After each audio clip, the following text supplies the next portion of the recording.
Vishnu Durga, president of the GCCI, said the 10% wage increase will have a multiplier effect. He explained that the benefits of wage increases is that the money is spent back into the economy. The rest.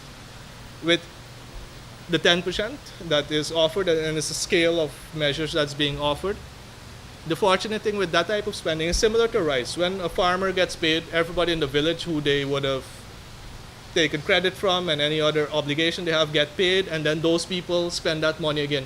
So if a person received $1 and they put aside 50 cents and they spend the other 50 cents at a store, that becomes a multiplier of 1.5. If that person in the store puts aside half of that and spends 25 cents, the same $1 becomes spent 1.75 times.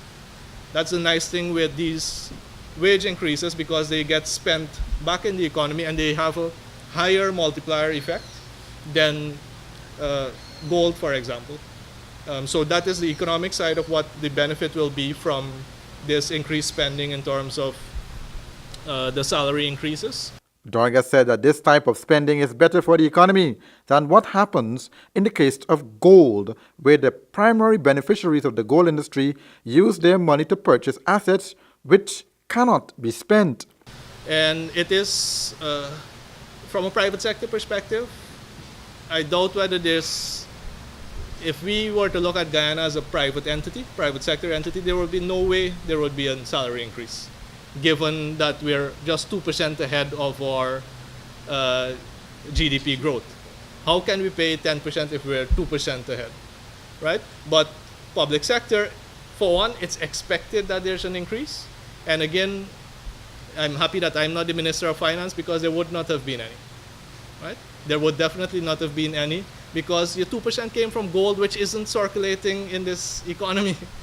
How can I afford to give 10%? And again, if any business, you as well as running a business, you run a media entity, you didn't make more money than you did last year, where are you going to get the 10% from? You're going to run at a loss and then eventually you go bankrupt. According to Mr. Durga, in order for the public servants to get more money in their pockets, the government needs to create the facilitative environment. Make sure that the Revenue Authority does all they can to make exports easier, leave alone imports, exports easier.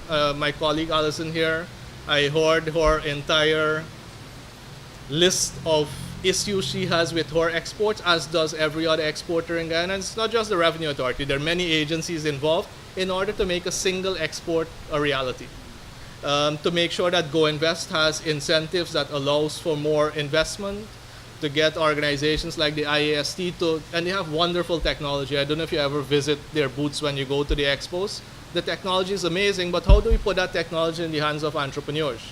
That is another avenue we're going to pursue as well, because it's all well and good to develop this, but it needs to be in the hands of entrepreneurs, and we need the investment side, the incentives that exist to allow this to happen. So we have a lot of these things happening in silos. The government has been on a learning curve. I'm hoping that this is part of the learning curve, but we as a private sector, you see that, right? In a company, IST would have been our R&D department. Go Invest would have been our finance department to some extent, because they do the incentives. And then operations would have been our entrepreneurs. When asked if the chambers believe the government is making efforts to put those mechanisms in place to turn the economy around, Durga said, The simple answer with this, yes, but not with the level of urgency that the private sector would like. And you know, private sector people are very impatient, right? If it could have happened yesterday, that's what we would have loved. But it's our job as a Chamber of Commerce to create the urgency as well. But the path that we're heading in does speak to the changes that are necessary. And we've seen that over the past year. The GCCI feels that because of the state of the economy, public servants should be appreciative of the increases government is offering at this time.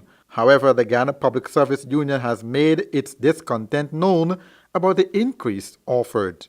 Andrew Weeks reporting for Safe TV2 Headline News.